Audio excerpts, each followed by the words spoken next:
Honor 400 Lite. Lite by name, but probably not light by nature.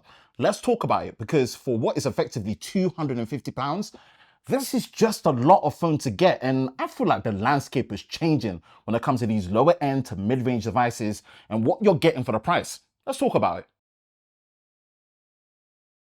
Sometimes I feel like the name Lite doesn't do justice for what it is, but I guess that's just kind of like the thing that's thrown to it, where if it's at a certain price point and a certain range within it, it gets the name. But honestly, don't let that take away from how much this is packing, especially when it comes to the battery capacity and the overall specs and the user experience. And just look at it, it looks beautiful. So much to consider. Let's just break it down and talk about the Honor Magic. Actually not Magic, because there isn't a Magic name, the Honor 400 Lite. So a quick breakdown of the specs on the Honor 400 Lite. It is powered by MediaTek's Dimensity 7025 Ultra chipset. MediaTek are on a roll when it comes to powering these mid-range devices. 8GB of RAM, you can do the RAM turbo expansion by 8GB and more when needed. And it's packing a huge 5230 milliamp hour battery. And you do have 256GB of storage that's built in as well. Display wise, you are working with a 6.7 inch 1080p display. Supposed peak brightness of 3500 nits, but obviously take that with consideration. And it is using 120 hertz. It just proves that at this price point, having high refresh rate is something that should just be there, which we love to see it. Overall, when it comes to the design and everything that we're looking at, when it comes to the display, it just looks really good and really nice.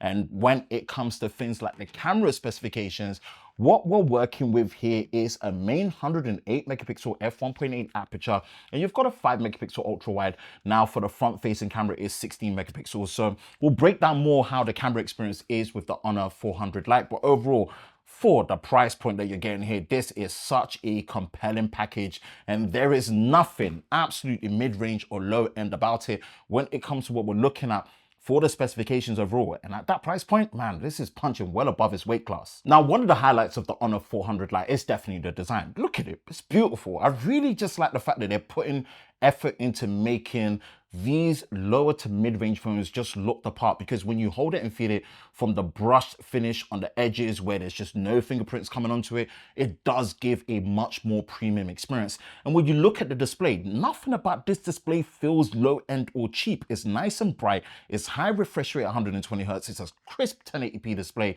it's responsive, it's fast. This really sets the standard, because some of the other brands that are still doing 60 hertz at much more higher price points, which we won't mention, this really sets a precedent that the technology is accessible, is not just accessible, but it's very, very, very, very well done. So I give them props for the overall design, the look, the color options, the display, and the uniformity of the bezels. It's slightly thick at the bottom, but honestly, at this price point, I'm not caring for that. So this is a good look when it comes to the Honor 400 Lite. Now for the performance and specs, like I said, this is powered by MediaTek 7025 Ultra. MediaTek are just on a roll. They really put this well together. 8GB of RAM, you've got the RAM expansion, you've got the large battery of 5230 milliamps. Honestly, performance at this price point, you're not gonna have an issue. Maybe you might run into some issues for more intensive stuff, like maybe video editing, if you're gonna be doing that on your phone a lot more, which everyone is a content creator, and just the overall things like gaming to consider. But honestly, the day-to-day stuff like opening apps, swiping, getting to the next places and whatnot, this works really fine, and you're not gonna really notice a hiccup. So I really like what we're getting when it comes to the performance and the specs at this price point. Punches well above its weight, really good, no issues. Now the camera experience here, I would say is okay. It's quite weirdly balanced, because the main camera is 108 megapixels, but the ultra wide is 5 megapixels, the selfie 16. So I would have loved to see maybe a bit more parity, where you've got 50 megapixels all around. And one thing to consider is there is no 4K option here. It's 1080p all the way. Is that really a deal breaker? I wouldn't say so. Sometimes you might see that the competition does have a 4K option, at least on the main camera, but that's just something you have to bear in mind, that it is just a reasonable camera experience. The quality is decent enough.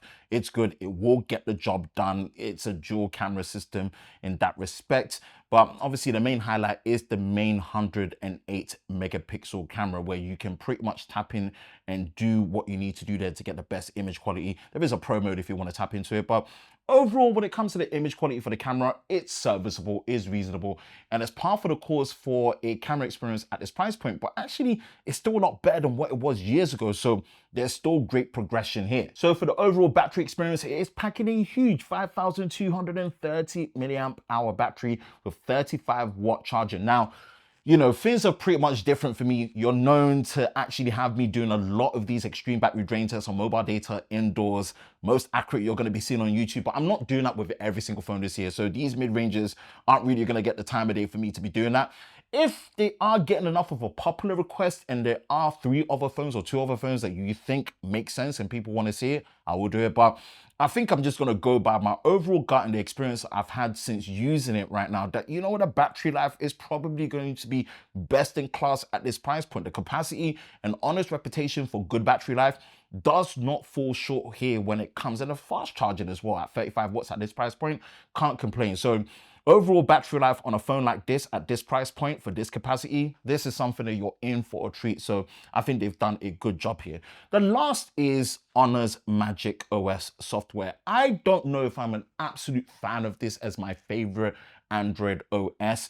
It is a bit not aesthetically as enjoyable, as pleasing as I would like, but overall I think it just gets the job done. I'll probably say what you're getting from the guys over at Nothing and Google and even Samsung, One UI has become very popular now, really does push the boundaries of what you get for usability. But overall, I think it's still okay. It's more than usable. It does get the job done. It is on Android 15. Android 16 is around the corner. You're seeing a lot of beta testing from other platforms. But again, this is what you're getting with Magic OS. Software is not something that is really something I fuss about too much. I care more about battery, camera experience, and obviously the overall build quality and stuff. But yeah, quick mention, Android 15, Magic OS 9 is pretty much here with the Honor 400 Lite. Wrapping things up, I think the mid-range section is really coming alight when it comes to these smartphones.